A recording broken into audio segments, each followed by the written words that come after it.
Boom, shakalaka, ladies and gentlemen, brothers and sisters around the world. It is your chocolate Nubian soul brother, the esoteric noetic, and we are about to interview none other than Vin Armani. He's waiting ever so patiently in Las Vegas, about to talk to yours truly, the esoteric noetic, about what's going on in the liberty movement, in the world of cryptocurrencies, in the world of crypto savagery, which is a term that you may not be familiar with, but you shall certainly be familiar with after this podcast. Vin Armani is a crypto savage amongst many things, and we're going to try to connect with him and get this podcast rolling. So buckle up, bitches. This shit's about to get real live. Let's do this. Boom shakalaka.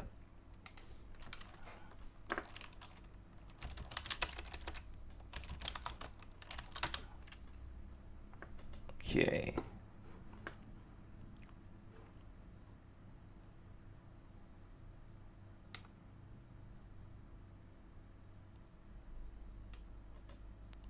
All right, well, we're calling him.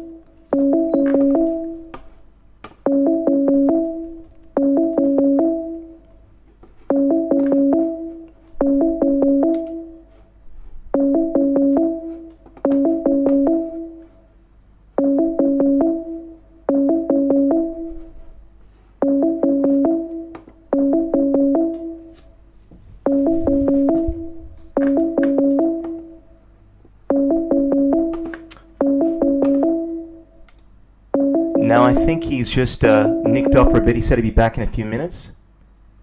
So let's just give this a couple of minutes before we call Vin Armani again.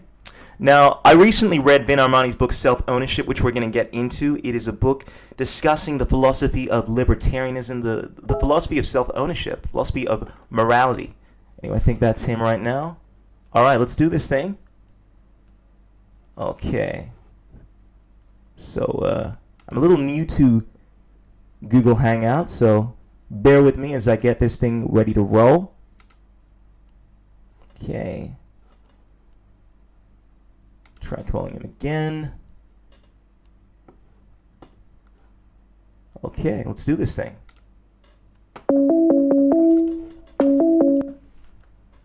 Check. Boom shakalaka, Vin Armani. Hey. What's up, wow. dude? Can you hear me and can you hear me and see me okay? I can hear you. I can see you fine. This is definitely a background I'm very familiar with. You got the baby vodka there. Fantastic, brother. How you doing, man? I'm good. I'm really good. It's been an interesting but good day so far, I would say, and the weather is great, so that always helps. Fantastic, brother. I really appreciate you taking the time to do this podcast with me. I've been following your show for quite some time now, and you are definitely one of the key figures, I would say, in the liberty movement, in the crypto world. I think you have a combination of many different things going on that make it a really interesting podcast, your podcast, the Vin Armani Show. I find that you touch on so many things related to liberty, obviously cryptocurrencies, and your understanding of reality TV shows, I think, gives you a really good insight into how the media projects this orchestra that is going on. I wanted to get into that, but let me introduce you, brother. Ladies and gentlemen, you are looking at the sexy face of Vin Armani. Vin Armani is an entrepreneur, but I feel like that word doesn't really cut it out. This guy is what I call an entrepreneur. The guy is involved in so many different things. He is a public speaker, an author, a music DJ, high-end male escort. You're probably familiar with the show Gigolos, which I've started going through. I'm up to season 5 at the moment. Very fascinating, so we're going to get into that. The guy is a podcaster. You got to check out his show, the Vin Armani Show. Great hub for what's going on in the liberty movement, cryptocurrencies, and he breaks down a lot of stuff, has a very prophetic way of looking at the current world. And he's also a reality TV star, obviously from the show Gigolos. And most importantly, Vin Armani is a crypto savage. This is a term that I have only recently started using. After reading your book, Self-Ownership, I have a newfound appreciation for it now, because I wanted to get into the etymology of crypto savagery, because reading your book, I understand a bit more about the term savage, how it's basically someone that is living outside of the mainstream society, and obviously crypto, which is a key part in the liberty movement. I feel like it is the perfect term to address what's going on in the world and how to make it change. So, Vin Armani, let's get into it. What is crypto savagery? How does it relate to the liberty movement, your philosophy, and what you're doing? My brother, let's do it. Okay, so the term crypto savage I first coined in my book, Self Ownership. It's the very, very last little section, and so it's sort of the jumping off point for my next book. But the savage is as opposed to the civilian. So it's a statement on culture. So there's savages and civilians, and a civilian is basically somebody who is with it. It comes from the word civis, which is the city, and the idea was they're both Latin roots. So it's the idea that these are the people living in the city who operate under your own culture. The savages, which comes from the Latin root silva, which is the forest, and then to the French sauvage, which is where this comes from, which is the wilderness. So these are the people who live in the wilderness. And the idea is that anyone who doesn't live in your city is a savage to you. And anyone who does live within your culture is a civilian. And so that is to say that someone from another city and another culture, they're not savages to each other, but you are a savage to them. And so as we've seen, particularly in the modern era and in the era of exploration in particular, we saw these rapid cultural evolutions that happened, particularly in the last 500 years. And it was all because of the interaction of the civilian or a subset of civilians, a particular special adventurous subset of civilians that interacted with these savage cultures and then brought those things in. So what are all the things that we're talking about? I mean, the Italians were intrepid explorers. Supposedly, at least apocryphally, Marco Polo brought pasta to Italy from China, right? And the tomato, which we, of course, associate with Italian food as well, is not native to Europe. That came from the New World, as did the potato. So the Irish had no potatoes before the New World had been discovered. Same goes with corn, which is grown throughout Russia. So what we see is that we see these massive, and certainly America is that. I mean, the United States is every single time there's been a group that has come in. First, they've been savages to the outside, and then it's like, you know, I'm from LA, and the two staple cuisines there is basically Mexican food and sushi, right? When you just want to buy something cheap for lunch, it's Mexican food, and when you want an expensive dinner, it's sushi. Neither one of those is clearly American, United States, Anglo food, right? So what we've reached now, though, and this is the point that I'm getting to with the crypto savage, the word itself, obviously, we've got the savage, so we understand that. Crypto meaning hidden. That's what the root word of crypto means. So cryptocurrency comes from, of course, it's a Greek root, crypto, and it's the same root as crypt, right? So where you would bury people, it's a hidden underground concept. This is the concept. So cryptocurrency is hidden money. Cryptography is the art of hiding. It's hidden writing. Technically, graphy is drawing. So like graffiti. Same root. So cryptography is hidden drawing or hidden writing, so codes. So when we talk about cryptocurrency, we're talking about hidden money, and in many ways, that's really, really accurate for what it is. It's that economy that's operating in this shadowy place, you know, to the civilians. It's a savage economy, and so the idea that I'm exploring with crypto savagery is, you know, we've reached a place now where we have a global culture. I mean, even the fact that you and I are having this conversation in real time, you know, spanning the entire globe. This is just a reality. This is a normal reality for everybody on the planet now. We have a global culture. That mixing is happening on a constant basis. So the question is, where will cultural revolution come from? And I'm not talking about just cultural evolution. That's going to happen civilian to civilian, where over time, slowly language changes, and over time, slowly technology changes. And these things are these incremental changes. But I think that what we're seeing and what we're on the cusp of and what people realize is there's something happening, and it's happening very fast, and it's not incremental. It's a paradigm shift of how people understand their place in the world with each other, with their natural environment, with the solar system. I mean, now we have to deal with what is our relationship to other planets when we never really had to deal with that before en masse, right? So where is this coming from, though? Because there are no more savages. It's not coming from some group of people that's unreachable, that we don't know what it is that they do. I mean, we have a global economy. We have essentially a global culture.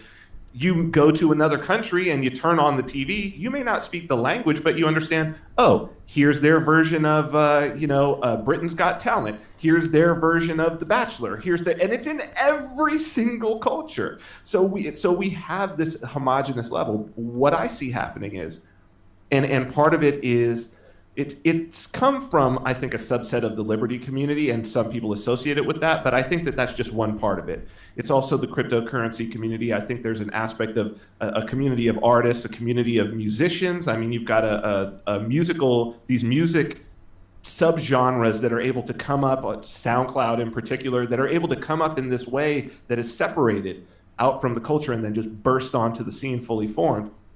This is what I call the crypto savage. So I think that there is a culture that is bubbling up, living parallel to the mother culture, as you could say, but yet invisible to the mother culture. And it's giving the mother culture fits. They don't understand, I think, the Trump-Clinton election and how the election of Trump, still they're going on like it was Russian bots, it was this, it was that. It's just they don't, because the rules have changed.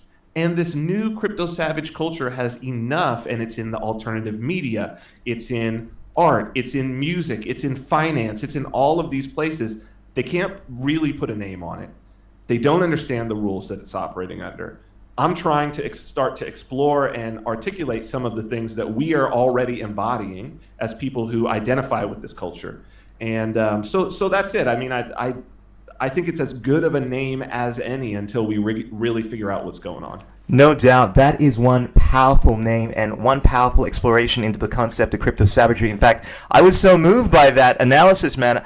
I feel like I need to change my title. I use the term esoteric noetic, which touches on a lot of the themes within crypto savagery in regards to esoteric, that which is hidden, and noetic, a form of like knowledge or science. And I feel like crypto savagery more encompasses what I'm trying to do. I mean, it's basically the movement is to try to expand your consciousness, to try to move into realms that aren't fully understood by the masses. And I find one of the fascinating things about crypto savagery is that it's tied specifically, I would imagine, to the liberty movement. And these people are at the forefront of this. This is being done with cryptocurrencies. I mean, one of the most fascinating things I find that's going on at the moment, and you definitely are, I would say, one of the key figures in, is the realm of Bitcoin, Cash, cryptocurrencies. And I know that you recently you put together Cointex, which is an amazing app that makes things a lot easier to transact with. Perhaps if we can get into that a little, because I've been following Cointex a little. I understand it's basically an SMS. It allows you to send cryptocurrencies via SMS, and I think one of the difficult things at the moment is that when we're dealing with cryptocurrencies, a lot of the people aren't crypto savages, and they find it difficult. And if this thing is going to take on, it needs to be easy enough for your grandmother to use. So what is Cointex? How is it paving the way for crypto savagery? Well, first off, you're in Australia, right? Absolutely. So our private beta's in Australia. When we're done with this, I'll actually send you some funds, and you can start playing with it right away. Oh, fantastic. One of the benefits of interviewing Vin Armani. Awesome, man. I'll be sure to spread it on my podcast. Yeah, it's good. But one important thing is, and in discussing this, and I think that it's a good jumping off point. I've been a software developer. I've been a hacker for about 25 years and a professional software developer for 15. And that's what I was doing when the reality show thing kind of came along. And then I took a detour. So this is me going back to my sort of professional proficiency, if you will. Similar upbringing here. I studied software engineering. I actually went into reality TV shows, but only a few years recently. So I see a lot of commonalities there. But please go on.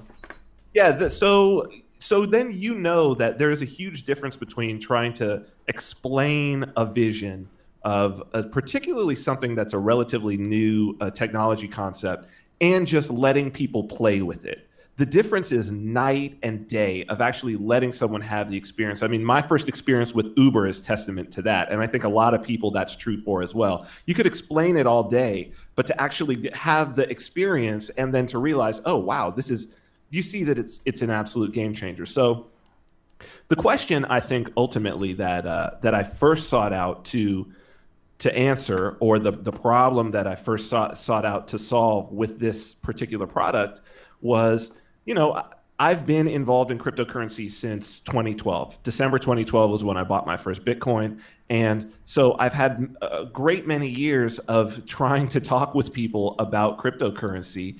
And, so often when it's one-on-one, I talk to them and they're like, okay, I kind of get it, but like, where do I get some Bitcoin? Like, how do I get some Bitcoin? How do I get some cryptocurrency? And it's always been, okay, well, take out your phone and download this app. And then they open up the app and it's like, okay, now you're going to need to save your private key, and then your backup phrase, and you're going to need to do all of this. And then finally, maybe 15 minutes in, I get a chance to actually send some money to their wallet. And that's a long process. And from there, it's also sometimes very daunting for people because the interface is weird. Like, what's this QR code? They don't know what, is this safe? Like, how do I look at this? It becomes very difficult. So in this case, that same sort of question, when I talk with people, the power of this is that somebody says, oh, well, where do I get some cryptocurrency? And I say, well, what's your phone number? And within 35 seconds, I'm like, okay, check your phone. I've just sent them funds. And then from there, that's their wallet. Their wallet's actually built on their phone. So people can go and check out cointext.io. They could look at how the technology works. But that's the problem that we're trying to solve. Now, what it has lent itself to is the realization that, okay, well, this actually means you don't need a smartphone and you don't even need to have internet. You just need access if you can text, you're good. And this takes cryptocurrency to a whole realm and a whole group of individuals throughout the world who maybe have feature phones. And that's billions of people who, for them up until now, real world sort of purchases with cryptocurrency, which is what I'm all about, it's been just unavailable, completely unavailable. And also, the reason why we use Bitcoin Cash is, I initially had built many of these libraries back in 2015 on the Bitcoin blockchain. There was no Bitcoin Cash at the time. And that was at a time when you could push through transactions onto the blockchain with literally no mining fee whatsoever. So they were really, truly free. And they had zero confirmation, where you could use it with zero confirmation, which is gone now in BTC. So the fees, when I moved away from this and decided we were going to use Bitcoin Cash and started developing Cointext, the fees for regular or legacy Bitcoin BTC, they were, $10 average. Now they're even $2. But I say, but how do people who make $5 a day, how do we onboard them if it's going to cost them $2 to even send 25 cents? Exactly. This is just the basic structure of how the blockchain works. So it has to be on a network, and Bitcoin Cash has sub 1 cent fees. So it had to be on a network if we were going to do this and truly roll it out and roll it out as a solution that the entire world could use and use easily. It had to be on a sub 1 cent fee network. And Bitcoin Cash, I think we're about to see in the next couple of weeks, we're about to see Bitcoin Cash decouple from BTC. The biggest, so BitPay and Coinbase on their merchant solution now accept it. So this has taken some. You can pay for Microsoft. You could pay on the Xbox network. You could pay for games in BCH now. That was just announced earlier this week. So it's Microsoft, like when you exactly, get players on that level, then you see, okay, this is a real thing. So that's our goal. Our goal is to provide actual technological solutions.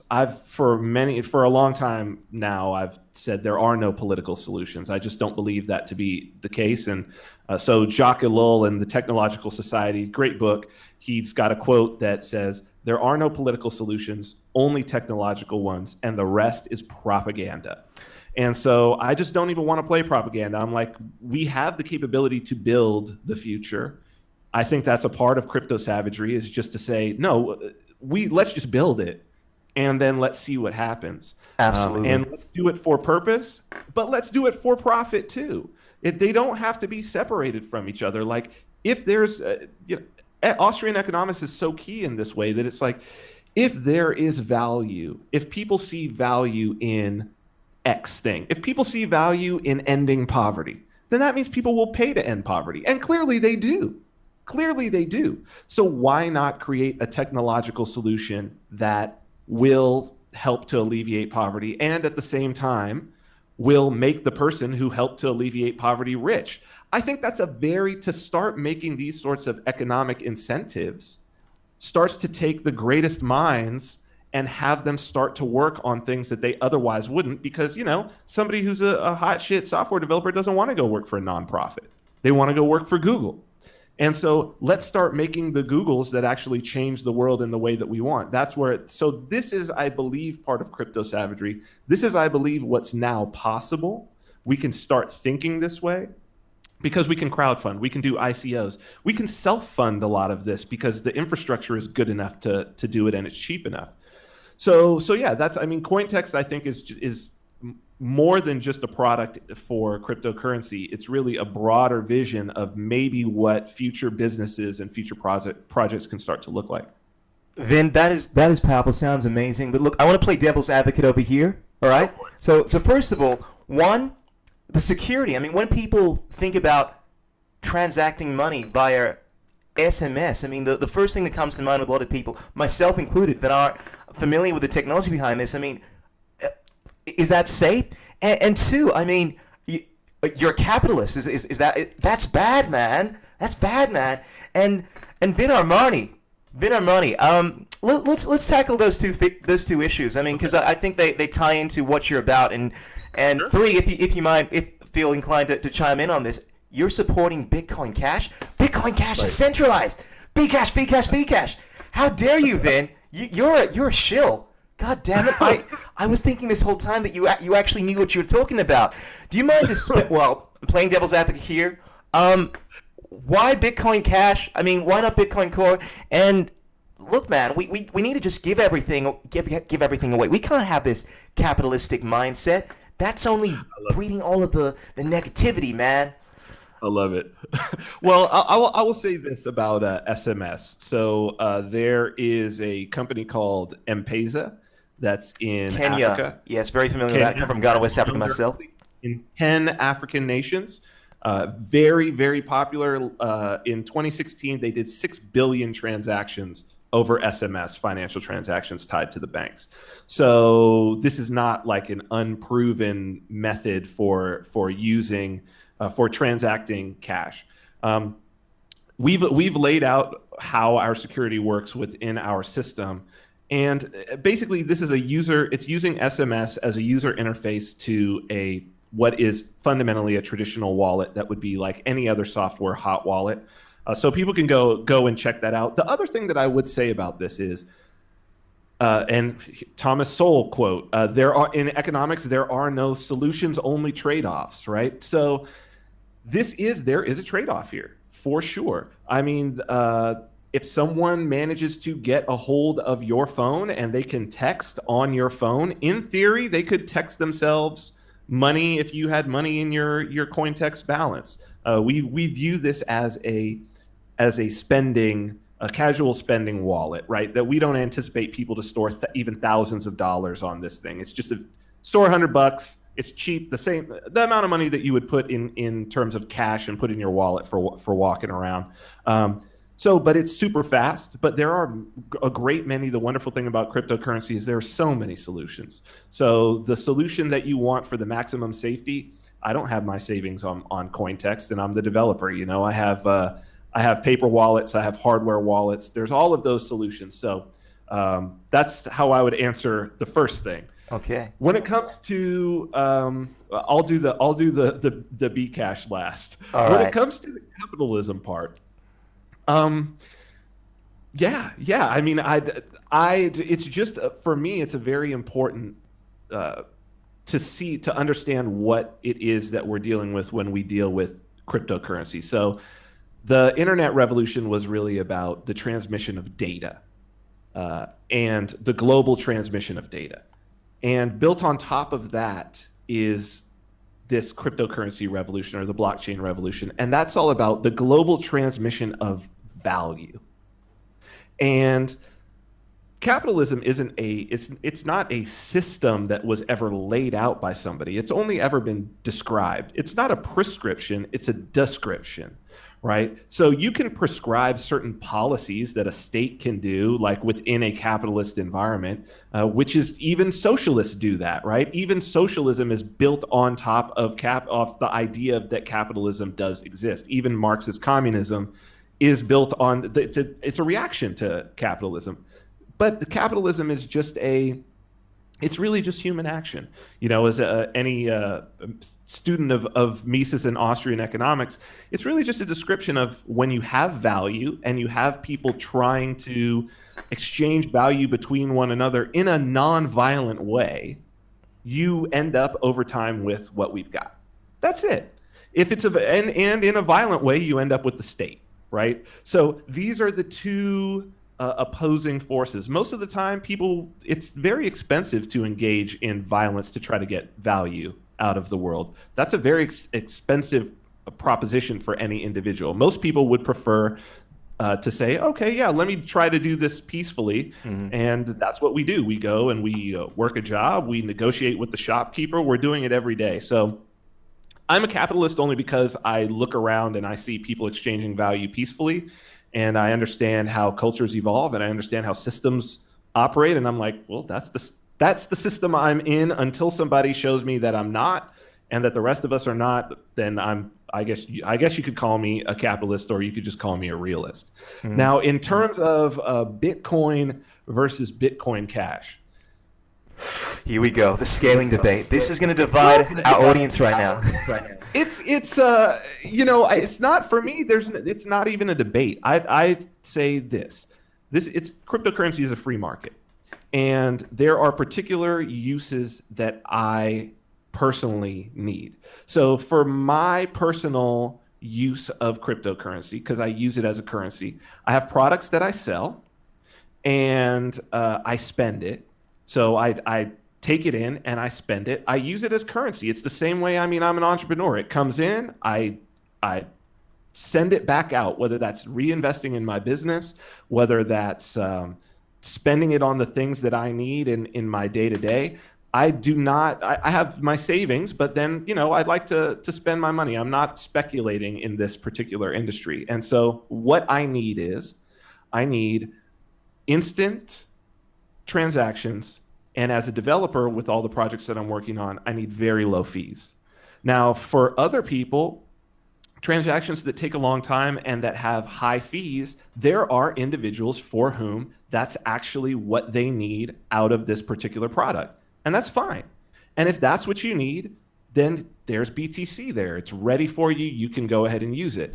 But for me, there's the network effect primarily. And the reason why I don't use, people are like, well, why don't you just use Dogecoin or just Litecoin. Litecoin's fees are still too expensive. Right? They're even to 25 cents as compared to a third of a cent. There's a lot of you lose out on so many things because it microtransactions, all of that, right? Our fees for Cointext are basically 10 Satoshis per byte, which is 10 times more than the minor fee. So that really ends up with most people having a total fee for sending money of somewhere around 4 cents. So that's with us included. If I use Litecoin, I have to increase the overall cost to the customer by what? 5 times, 6 times more? It doesn't even make any sense. I mean, even at that same cost, I'd rather just take it as my own profit margin. That's stupid. Why would I cut into my profits that way? It doesn't even make sense for essentially the same functionality. And yeah, not but, even because but then it's centralized though. Like, fair enough, it might be a little cheaper, but the government's going to come and destroy our Bitcoin unless, of course, we use Bitcoin Core. I mean, Bitcoin, not Bitcoin Core. There is no Bitcoin Core, man. You Bitcoin Cash people, you You've surfed out. No, but let's address the issue of centralization. It's a lot of propaganda, right? No doubt. The decentralization idea is it's really quite silly because here's a market, and as soon as let's say that China came in and crushed all the mining. Let's say that happened. Okay, it would be very difficult for a short period of time because the difficulty rate would be ridiculous. It would be hard to get blocks put through. But first off, it's not like that's just going to happen out of the blue. And second off, that creates a huge demand for mining to go online in other places. I think if people want to see what this really looks like, it's what I've said many times about this is a realm where there are two paradigms that are there, and there are rules of two games that are well established. One is software, and one is economics. And really, if you want to participate at the highest level in the world of blockchain, you should know how to code, and you should have a strong background in economics, at least to where you can be able to talk authoritatively about how markets move and why markets move in the way that they move. And if you don't have that, it's going to be very difficult for you to fully understand what's going on. On the economic side, I think this is a global phenomenon. There's a global market when it comes to mining. And I think that it's important to look at this in the way that the economics of mining looks. So you look at, for instance, oil, the global oil production industry. And as prices change, so for instance, it's $1 a barrel to get oil out of the ground in Saudi Arabia. And it's about $30 a barrel to get it out of the oil sands and out of the fracking in North Dakota that they do. So when global prices are lower than about $45 per barrel, they just shut down all of the oil production in North America for the most part. And then when it goes up, like when it shoots up to 100 or so, then it goes back online. And this is very much what we're going to see. There's a market. There's no barrier to entry. There's nothing preventing miners from coming online. For every country that says, no, we don't want miners to operate here. China's got cheap energy. Yeah, but Iceland's got free energy. And it's cold. They've got geothermal. So they're worried about, it's taking up so much electricity. Bitcoin's taking up so much electricity. Well, that means that there's a further demand for electricity. I'm sitting in the middle of a desert where there are multiple huge solar plants in this desert. And then the rest of this desert, there's so much ground that solar power could be put on here. And then they could stick underground. They could stick more mining rigs. Like, this is a situation where any centralization. First off, it's decentralized by design. It's decentralized by design. You can only centralize it in a de facto manner.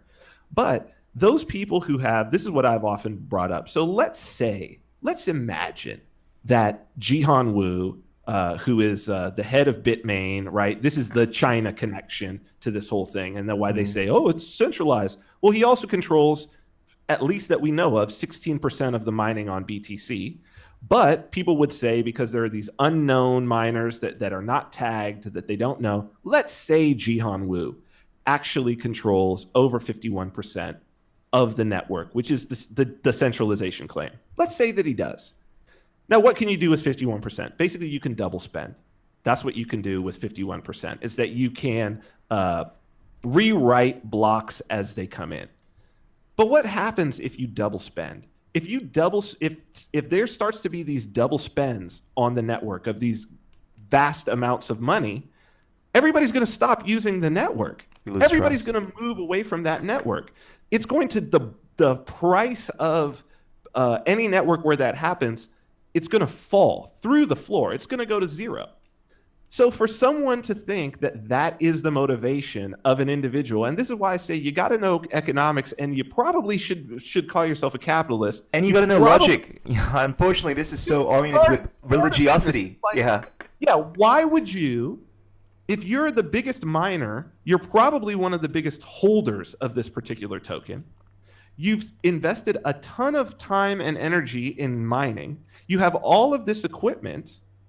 Why on earth would you take an action that did anything besides increase the value of your overall holdings?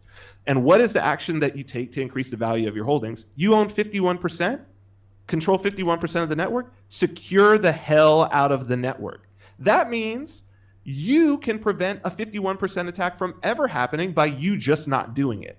And by doing that, it actually makes it more secure.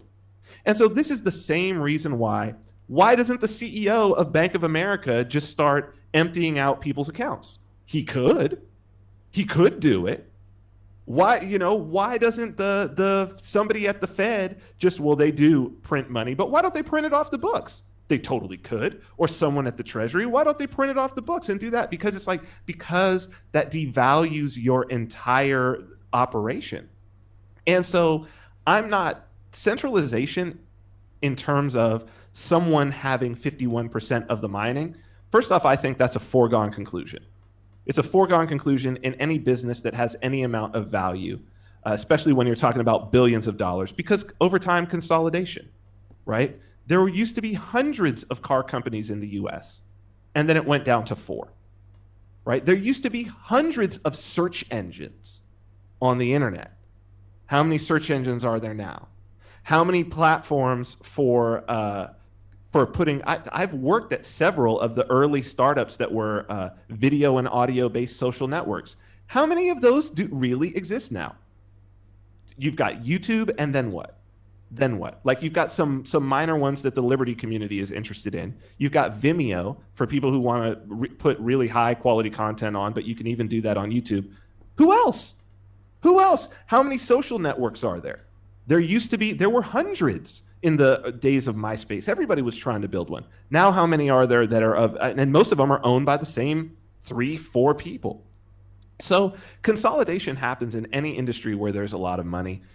Eventually, mining is going to be the same way, but these are going to be venture-backed companies with tons of investment money thrown at it. And these investors are not going to it's not going to be worth it to do a 51% attack. And what? You double, even if it's $1 billion. Oh, there's $2 billion. And then as soon as we found out about that, boom, the price fell out. And now what we just double spent is worth nothing. So it's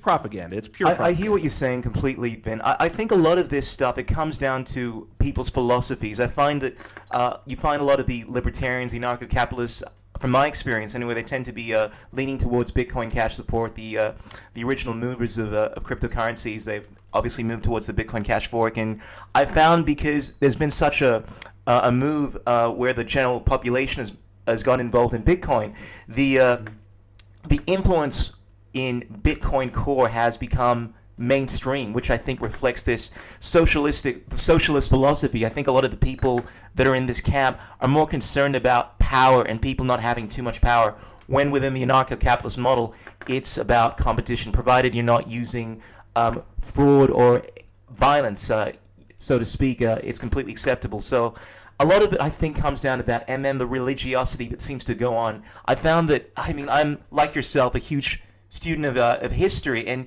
you see these themes that emerge over and over again when something becomes big enough, an ideology, and there's some kind of slight difference in opinion, which creates this massive fork, so to speak. Obviously, we have the many denominations of Christianity, and it creates this war. And one of the things I found, I just want to briefly talk about this, because this is one of the key things I wanted to get in with you, is some of the figures in this particular movement. I think because they're connected to one side or the other, that's what's allowing people to form their opinions. In regards to Roger Ver, Craig Wright, Jihan, who you've just spoken about, you were one of the first people I found that was supporting, I would say, Roger Ver with technical, logical arguments. A lot of people were just saying these making these accusations about him, and I fell for them initially, and then I actually went and did some research. I'm a big fan of making my own decision, and time again, I kept on finding that there was no substance to it.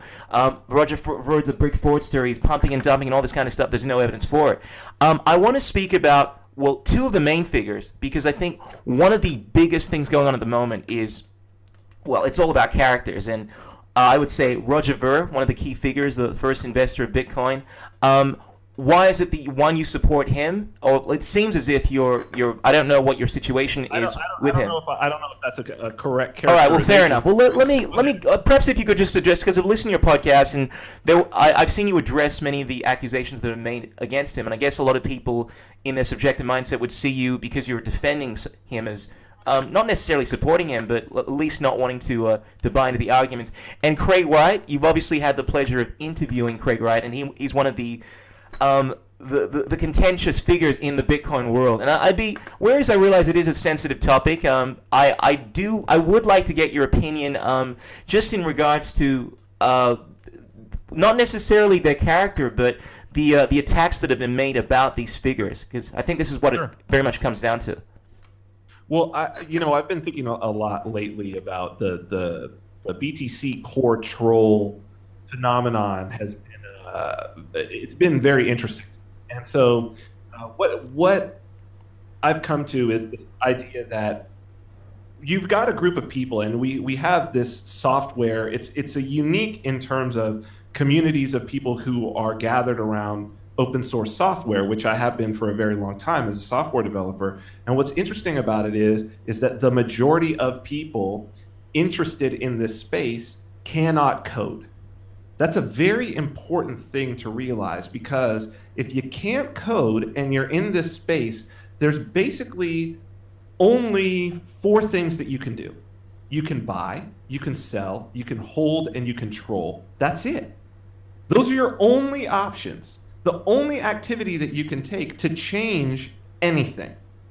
And when I say troll, that includes everything from very high level creation of content that's specific to trying to move the market in a certain way, or trying to, let's say it's propaganda, right? It's propaganda at a high level and it's propaganda at a low level, that because we're talking about the psychology of the markets, that certain memes can move a market up, certain memes can move the market down. And so that's how you can participate. You can buy, you can sell, you can hold, and you control.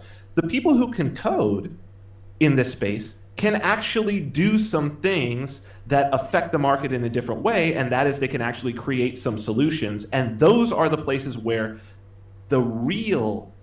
over time, where this is really going to play out. Right? So where it's playing out now is it's playing out on this propaganda level, because honestly, there has not been very much movement in the technology in the last 2 years. Like if you look at where things stand in the last 2 years, not a lot of movement. People had thought that, these new coins and the new tokens that were coming out, each of them came out with some sort of promise. Almost none of them have had any of that utility recognized that they came out and did their initial coin offerings on. Ethereum has a lot of promise, but we're also seeing that it is going to take a long time to the people who are at Swarm City is a prime example. Like those guys are great friends of mine, and their platform is basically like allows for a decentralized Uber, a decentralized Airbnb, all of this. They're using deep, and from the beginning have been using deep into Ethereum and also IPFS and other decentralized services. And they realized getting into Ethereum that they were actually going to have to build a lot of solutions into Ethereum because of how lacking it was. And that's happening, but that's going to happen very slowly. So, until Bitcoin Cash, now we're having a lot more innovation in terms of the technology side of that.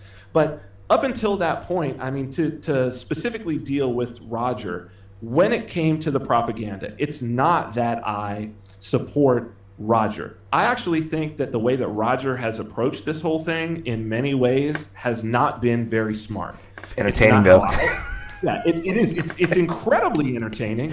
But the question is does it help or does it hinder? Mm-hmm. It's creating a lot of division. In many ways, some of the things that Roger has done in attempting to, and look, I'm not saying this to try to make some knock on him. He's doing the best that he can. But some of the ways that he's done things, some of the people that he's chosen to engage with and how he's chosen to engage with them is not something I personally would have done. But, he's a polarizing figure. He's given ammunition to the propaganda on the other side, and sometimes you're better off not giving the ammunition. So it's not that he and I are ideologically aligned in terms of he is a true libertarian. Exactly. He's stood by his values.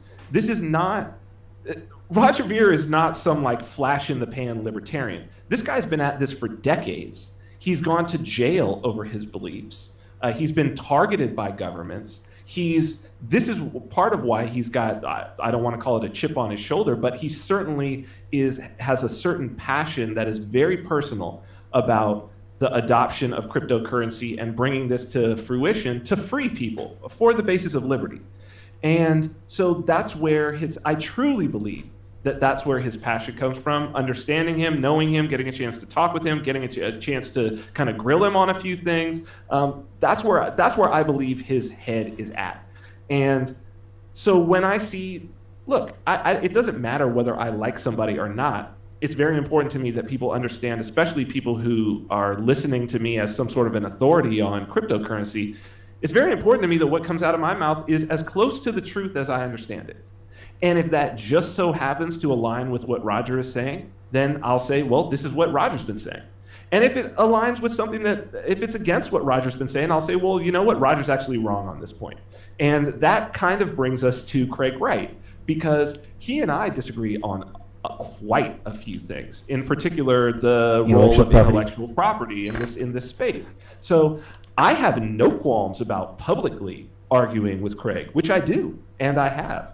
At the same time, he's making stronger moves, I think, than anybody else in terms of, I do know where his head is at. His head is at bringing traditional capital to bear on this project. And I think that can be, we'll have to see whether that's positive or negative, but I do understand the role of capital in moving a movement forward. You got to fund it somehow. And he's making this decision to try to patent some things, and in the hope that will bring traditional capital, which is right. That's actually correct. That venture capitalists, when they're looking at companies, your patent portfolio is a huge part of whether or not they're going to invest in you, because they want to see, is somebody else going to be able to invest in a competitor or not? So he's trying to build a patent portfolio, and I get it. I don't agree with him. I guess the elephant in the room, though, at least what is looming on so many people's minds, and look, you don't have to comment on it. I realize it is a very, not only a contentious issue, but puts people in a camp. Yeah, but I guess it all stems from this whole Satoshi thing. And look, you've obviously had the pleasure of interviewing this guy. You're very familiar with the story, no doubt, the evidence in regards to it, and you don't have to answer this if you don't want to. But I would be curious. I mean, I already have my views, and at this point I don't think anything that can be said that's going to definitively change certain individuals' minds. But I obviously respect your viewpoint, the way in which you think, regardless of whether or not I agree with you on everything. Like, I find that you're always very honest, and you speak in a clear, logical way. In the same regard that why you're saying that you, in regards to Roger, as to why you're not. I mean, essentially, you're not against anything that he is saying specifically, if it doesn't violate, what you believe. But I guess what I'm asking is, in regards to Satoshi and Craig Wright, how do you feel about the claim, if you want to get into that? Well, Craig certainly has the technical background to be able to be Satoshi. That's the first thing. So, if you're ticking off the boxes, circumstantial, he definitely has the technical background. There's a significant amount of correspondence from Satoshi before he went dark that is not in the white paper, that was on forums, etc. And there are certain things about that correspondence, certain terms and words that were used, and they're used in casual conversation. One in particular is a constant use of the term maths, the plural MATHS, which basically says that whoever this is not an American, because we don't use that term. So generally this would be a British Australian, New Zealand, possibly Irish individual, or somebody who was educated in British English. So could also be Indian, could potentially be, East Asian, perhaps. So that, there are some other aspects of that. At the same time, the libertarian bent of Satoshi, from knowing Craig, and now I've gotten a chance to know Craig. We communicate privately. I did not know him at that time. I don't know exactly where his head was at, but I do know that since that time he has had some run-ins, shall we say, with the state, with his native state of Australia, and run-ins about taxes. And what I know about the many libertarian friends that I have is that often those sorts of things are the things that catalyze your libertarian views and or take you from libertarian to anarchist. I know it's been some experiences that I've had with local government and my businesses that has catalyzed a lot of my own views. Mm-hmm. I don't see that in Craig. So it's very rare for me, and this is something, just speaking as a libertarian and knowing a lot of libertarians that, and knowing their histories, it's very rare that you meet somebody who was formerly a libertarian enough that they would include in the Genesis block the little note about the bailouts, from the Times, the bailouts, the secret message in the Genesis block of Bitcoin. That type of person, and then having a run-in with Australian tax authorities that force them to have to live in Europe because of that, doesn't generally become the type of person who then wants to reach out and voluntarily start to patent things and rely on government force. So in that regard, I'm skeptical. Skeptical. But that also does not mean that he could not. I think the narrative that's being pushed now with this recent lawsuit is that perhaps there were multiple people, and perhaps Craig was one of those people. He's maintained that throughout. Could be. It could be that. And other individuals were the more libertarian. That's it's totally possible. But what I will say about it is, does it matter? I've been playing with that whole thing. Is it better, or let's put it like this. Clearly it does matter. It does matter, and it does change things. But the question is it better for Craig to be Satoshi, or for someone to be Satoshi, or for no one to ever be Satoshi? And I almost feel like, with my sort of understanding of Jungian psychology, my understanding of history and how movements travel and move, that historically movements that have apocryphal or mythological types of figures at their head tend to be stronger and more sustainable than movements that have actual individuals. So I don't know. If he is, well, let me ask you, what do you think would change as you look at the landscape? Let's say it was definitively proved that Craig Wright was Satoshi. How do you think that would change the scene? Well, I think regardless of how much evidence you brought to the fore, there'd be certain individuals that just would not accept it, as is classically shown with, flat Earth or whatever other topic you want to go into. How it would change the scene, I think some people do want to have an authoritative figure, and when they see someone they can look up to, this is just the mindset of the masses, and they can set their belief towards someone rather than having to think for themselves. It makes life easier for them. But I think, as far as in the spirit of libertarianism, having an individualistic mindset, people that aren't into authority figures, I think the people that are the key for this movement, it doesn't matter. The only reason it matters is because we're human, we're curious, right? And because I just find there is so much divide that goes on with this. I'm in complete agreement with you in regards to the circumstantial evidence that can go either way. I've been obsessed with this for the last few months, but when there's also the official story, then the unofficial story. I mean, and I'm the kind of person, whereas I'm very skeptical like yourself, when I see the key figures that are claiming to have had Satoshi or Craig Wright sign, the Genesis block. This is Andreas Antonopoulos, John Matonis, Gavin Andreessen, then his friend, this Matthew's character. and then to take on that, like, to me, when I look at, if I wasn't looking at that kind of evidence, and I was just looking at the circumstances around things, I think it could go either way. I mean, complete agreement with you. But when you look at the official evidence, and which is, there's a bit of like, it's a bit squirrely, the fact that he signed basically he signed something with a public key and could have been fraudulent. And then you look at the unofficial story, I'm inclined to think, well, what's going on here? And I truly believe that because there is so much divide, there are some people that just don't want to believe it, others that do. Regardless of what happens, we're never going to get, even if Satoshi decided to move his coins like he was going to do initially, I think that always still be people that would not believe that it was him. So it really, it's either way, it's not going to matter. But I happen to be in the camp where, to me, when you look at the actual evidence and you trace the story, to me it seems pretty obvious what's going on. But there is also a lot of like fuckery afoot, so to speak. Mm-hmm. No, I agree. It's I think that the question is, for those who believe Craig to be Satoshi, and I mean, I guess I would probably fall in the camp where I believe he's at least somehow tangentially associated or has some idea at least of who Satoshi is.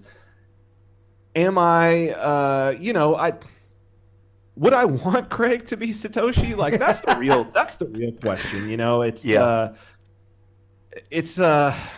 I don't think Craig wants to be Satoshi, though. Understandably, I don't think anyone that has any intelligence wants to be. Right. So I think that one's going to be open, and it may, he may take that one to the grave. Sure. And sure. I think that's probably a better situation. It's weird to me that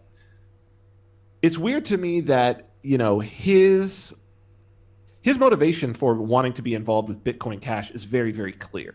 And that is that there are things that he wants to happen with Bitcoin, including turning some of these opcodes on, that would not happen because of the centralization of BTC, basically because the core development team is under one company and they have a vision, and turning these opcodes on and doing some of the things that Craig wants to do that would help him to actually have some intellectual property associated with this are not things that are going to be done on BTC. And so that's what his motivation for being involved on the Bitcoin Cash side is. I just don't understand why his name gets brought up, because I'm like, what code has this dude contributed at any time? I mean, is he mining? I'm not sure. Like, I know he's got a lot of like old Bitcoin, so he's like he's a Bitcoin at least millionaire, if not billionaire, because he's got a lot of old Bitcoin. So it's like, why is his name continually brought up? And then, like, I get Jihan Wu, and then Roger's name being brought up, like, for instance, there was a tweet that somebody made where they had brought up Cointext, and then somebody responded, and it wasn't even in a negative way. Yeah. It was actually a supporter, and it's how far, I see how far this propaganda goes, to where it was like, mention Roger. And I responded, I said, why? It was the tweet was nice. It was like, no matter what you think about Roger, these are really cool projects. And I was like, why would you even bring that up? Yeah. I wrote this because I didn't even, I wasn't participating in the politics of this. I was participating in the technology side. I never even heard Roger Vere's name until late 2016. And I didn't meet him until Anarchapulco, February of 2017, and get a chance to even talk with him. So it was like, I wrote most of the libraries for Cointext in 2014 and 2015. I had never heard the name Roger Ver. Like, I bought my first Bitcoin in 2012, and I'm like, Roger didn't write a line of code for Cointext. He didn't contribute $1 of investment. He didn't write a word of our white paper. Why are you mentioning his name? This is how little, like, yes, he's a proponent. There's lots of people who are proponents. He just happens to be a vocal proponent, and he happens to own Bitcoin.com. But and mines. But besides that, there's no barrier to entry for someone doing projects. I'm not doing this project using Bitcoin Cash because Roger Ver said anything. If Roger Ver didn't exist, and I was looking at the landscape, I would still be using Bitcoin Cash. And if Roger Ver existed and there was something else that was better suited for it, I would be using that regardless of Roger. Who cares? Absolutely. And I think you don't care about the politics, you just care about utility. Unfortunately, most of us don't. A lot of people don't see things like that. It's always through guilt, through association. I would be very missed if I did not touch on this just briefly, because we're coming to the 1 hour mark. But look, I read your book, Self-Ownership. Kudos, absolutely fantastic. Made it all the more enjoyable, the fact that I purchased it with my Bitcoin Cash. And I'm a big fan of the audio, and had such a comforting deep voice. Oh yeah, through the book there. Yeah, the same guy that does the baby commercial, right? Did the audio for that. Right. Fantastic. One thing I wanted to briefly, I just wanted to basically just give props to it. I love the fact that whereas I think most people understand the basic tenet of libertarian philosophy dealing with self-ownership of thyself, and they can understand. I think most of even the communists that I speak to, they have an acceptance that clearly, well, someone doesn't own me, I own myself. When it comes to the connection between ownership of yourself and ownership of property, whereas the general mindset is, you apply your labor towards something that is unowned, and obviously you have more ownership of that than someone else. When it comes to the limits around that, one of the things that I struggled with, and I often get a lot of criticism on with libertarian philosophy, is the idea of owning other things. And I think you covered this really well, like the limitations. I mean, are there any limitations to what you can own? Can I own natural resources? Can I own a planet? And you were very good in illustrating the criterion for which something would allow you to own it. And this is a topic that I think becomes very contentious in libertarian thought. A lot of communists make arguments that, look, you can't own just anything. What are you saying that, okay, well, fair enough, you can have personal ownership of something, let's say an item, but are you saying you can own a planet? Own an entire area because you've seen it? Right. And when it comes to owning living beings, I think this becomes difficult. And look, I think you did a good job of making a logical argument to address this topic. And perhaps if you could briefly, in short, just speak about your philosophy when it comes to self-ownership and when it comes to ownership of property, sure. And what, I guess, allowed you to form your opinions on this particular thing. So, one important thing in discussing this, and it's how I start out the book, is that the very first essay is called A Concession. And the idea in there in starting out is to say, all of these, I think that this is something that's often missed in this discussion, is all of these, whether you're a socialist, a mutualist, an anarchist, a minarchist, a monarchist, whatever it is, clearly all of these social systems work. And by work, what I mean is every single one of them has proven to take a group of people and allow them to survive in an environment from one generation to the next. And some of them for thousands and thousands of years. Now, that doesn't mean that it's not on the backs of a certain percentage of that population. It doesn't mean that there hasn't been incredible suffering. And so what it is to say, okay, we have no grasp of what is right. Again, this is not about political solutions. This is about technological solutions. So I always look at organizational structures as technologies because that's what they are. These are concepts of organization that are fundamentally technologies. And so these are games that we're playing.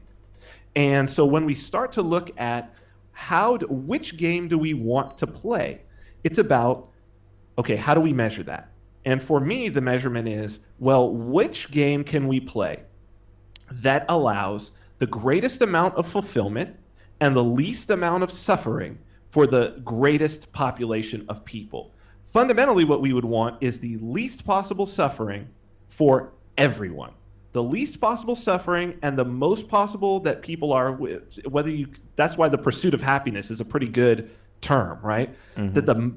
That everybody has the opportunity to pursue happiness and we reduce suffering as low as we possibly can. Okay, when I look at the landscape of the basic frameworks, let's say, that we have come up with as human beings so far that create that sort of situation on a grand scale, to me, what that looks like is the least government involvement and the freest markets tends to provide that.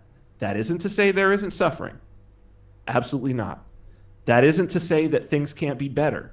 That's a good thing, that you can actually make some improvements. And the free market is very good at making improvements. But what it is to say is that when you have centralized planning and markets that are not free, the historical evidence has gone straight to the fact that it's maximum suffering. That is maximum suffering for the maximum number of people and the least amount of happiness. So I just put that one right away. For whatever shortcomings you say the free market has, I'm like, okay, let's find okay, if those are bugs, let's fix the bugs. Let's fix the bugs. But there's no other framework that is better to work with.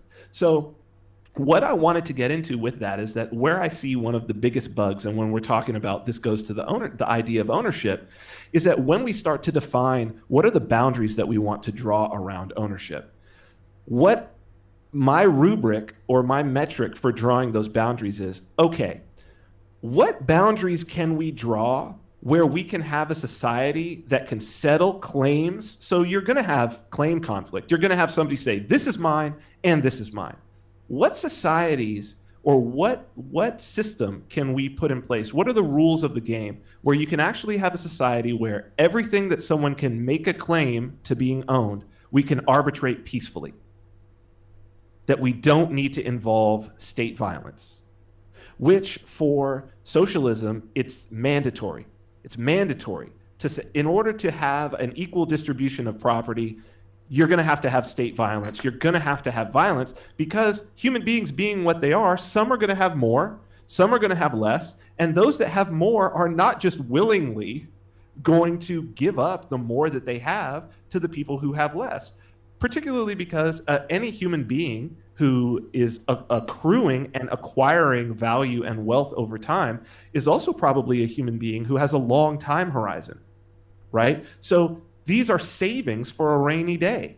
If I give up what I have, maybe I have a whole bunch, but shit may be terrible 3 years from now, and I'm going to need this, and then it's going to reduce severely, or I'm going to need to pass this on to my children. How about that? I'd like to pass something on to my children. That's a normal human reaction. And so anybody who's acquiring wealth, and if they're doing it in a free market, they're doing it because they're solving the problems of other people, and other people are paying them to do it. If they're accruing wealth that way, if you want to even out the scales and take that wealth and give it to somebody else, you're going to have to use violence. And so that's what I go through. And what I came up with is basically as a prerequisites for ownership, because this is, as I read Austrian economics, I was like, yes, but you skip over what is ownership. It's never defined. It's never, you can read Mises, you can read Hayek, you can read Rothbard. It's like property is that which is owned. Okay, what's ownership? What are the things that you can own? What are the things that you can't own? Because if you can just own anything, I mean, can you own human beings? Like, is then a human being property? Like, how? And then how do you say you can't own human beings? And then where does that stop? And then, but you kind of say we kind of treat children like property. Like, how does that work? So this is what I wanted to delve into, and that's what the book is about. But the three prerequisites that I came up with I wanted to have things that were self-evident in terms of nobody would disagree, that even a communist who said, oh, well, you can have personal property would basically agree with the ideas of, well, what are the things that absolutely cannot be owned? What are the requisites that something has to have? So the first one is, and these are self-evident, at least I believe, and as so far the criticisms have been, okay, these are self-evident. One, I have to know it exists. In order for me to make a claim on and say, this is mine, right? So let's say this can. I say, this can is mine. In order for me to do that, clearly, self-evident, I have to know the can exists, right? Otherwise, I can't make a claim on something that doesn't exist because what is it that I'm claiming, right? So that's the first thing. Drawing from out of that, I have to have the ability to actually interact with the can in some way. Otherwise, it's just a moot point. So I might say, oh, I own, star 2A34 in the, Horsehead Nebula. Who cares? Like it's a completely moot point. No human being has the ability to even interact with that star or a planet on that star. There could be a whole species of creatures living there. Whatever. I can't stop them from taking advantage of property on that planet. And to the same To the same effect, something else that creates a moot point is I also have to have the capability to actually, it has to be within the realm of physical possibilities that I can defend a claim. It doesn't necessarily mean that if somebody manages to take this can from me, say by force or by fraud, that it's no longer mine. But what it is to say is if this can is on that planet and there's all those people walking around and they can just pick it up and it's out of the realm of physical possibility for me to do anything about this can, again, my claim on this can is it's moot. It's simply moot.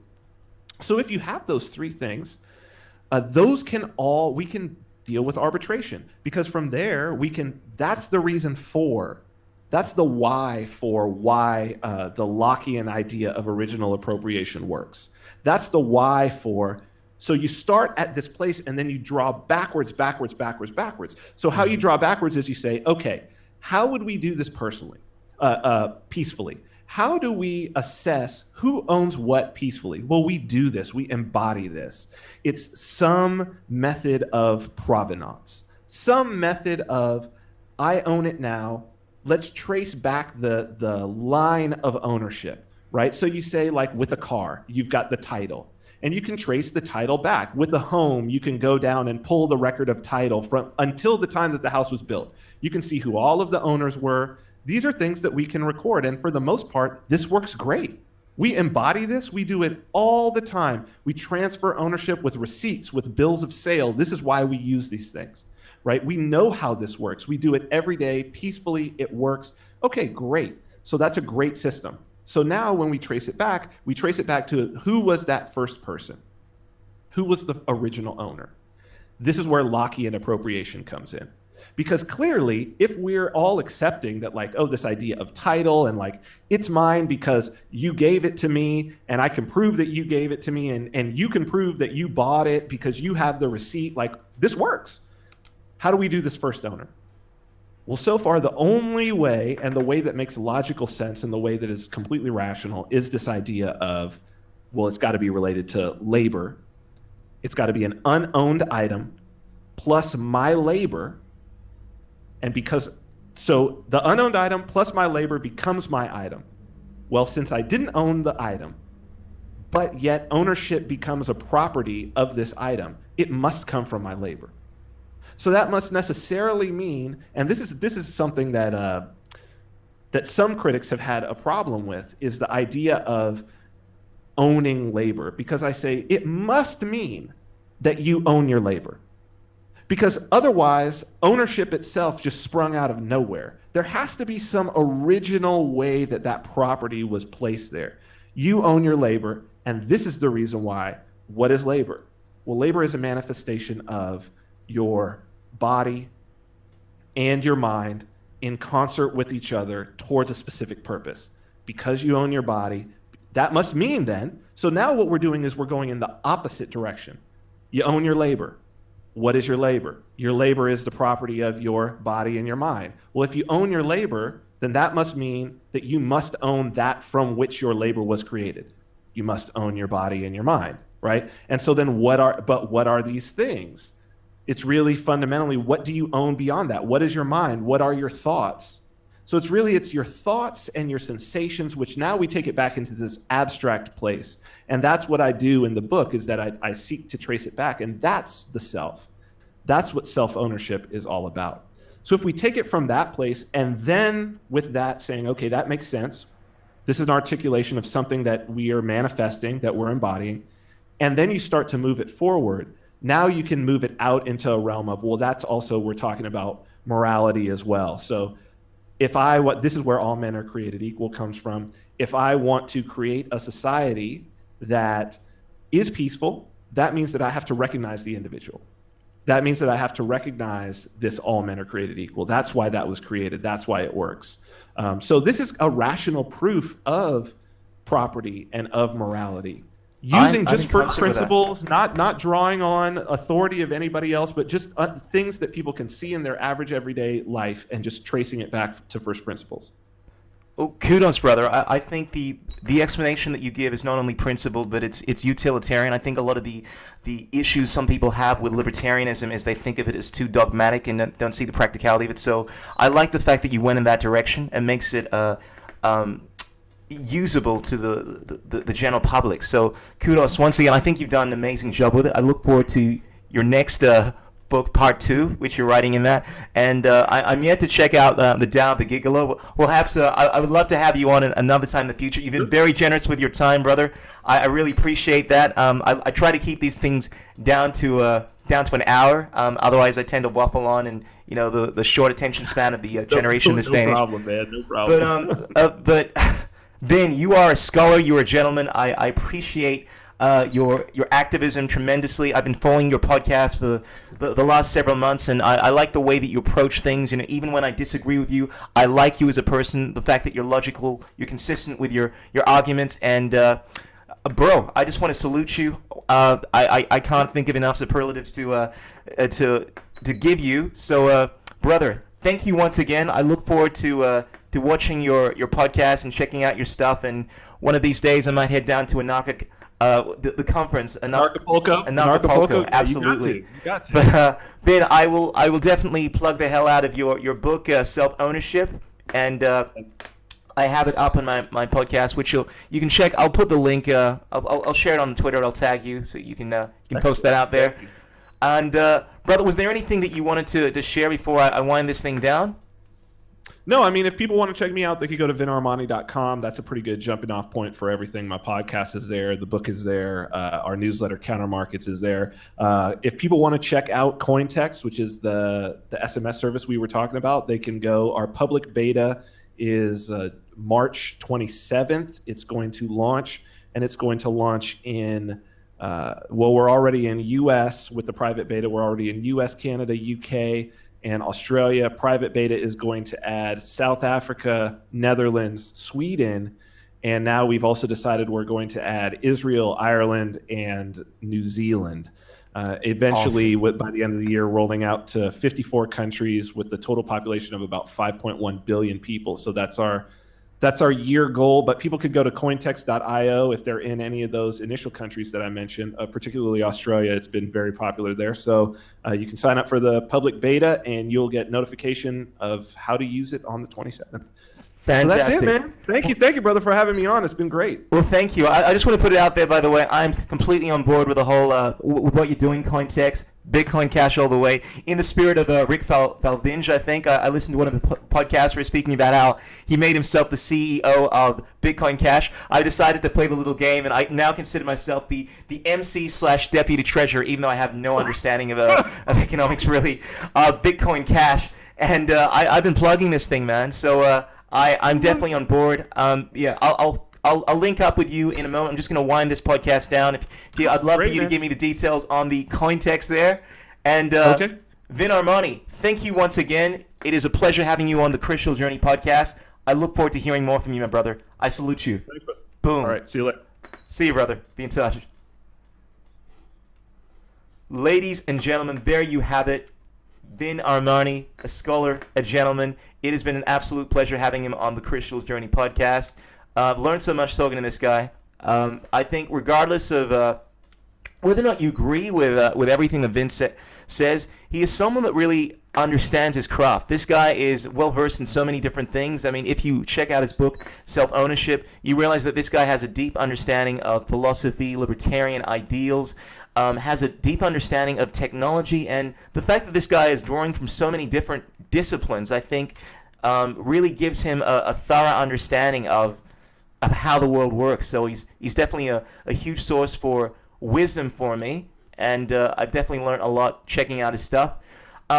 There is his book, Self-Ownership, which you can purchase, as he said, on the vinarmani.com website. It is available in audio. It's available, you can get a signed copy from him. I think it's a great idea selling that via cryptocurrencies in the spirit of whole crypto savagery. Ladies and gentlemen, freaks and geeks, this is the Crucial Journey podcast. We've gone a little over an hour here. I want to keep this thing nice and tight. Be sure to let me know what you thought of the podcast, any comments that you have in regards to what we spoke about, or just ideas for the podcast guests. I'd appreciate the hell out of it. Ladies and gentlemen, until next time, peace out, keep it real. This is the Crypto Journey Podcast. Ow!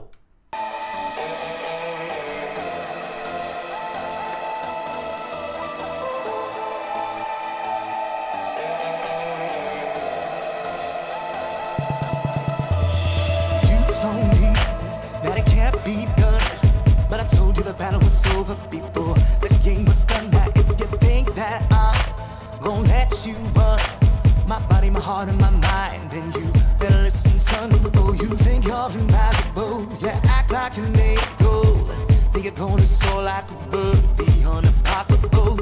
I think it's plain to see, you know you're meant to be. Wants to world serve too, gotta think and stop. What you want ain't always what you get. You don't do the work right, you won't find your best. You won't work it, you gon' pay the price. You won't work it, gon' pay the price. You won't work it, gon' pay the price. You won't make it. I don't even care where this road leads. All I know is when my heart is, gotta live a dream.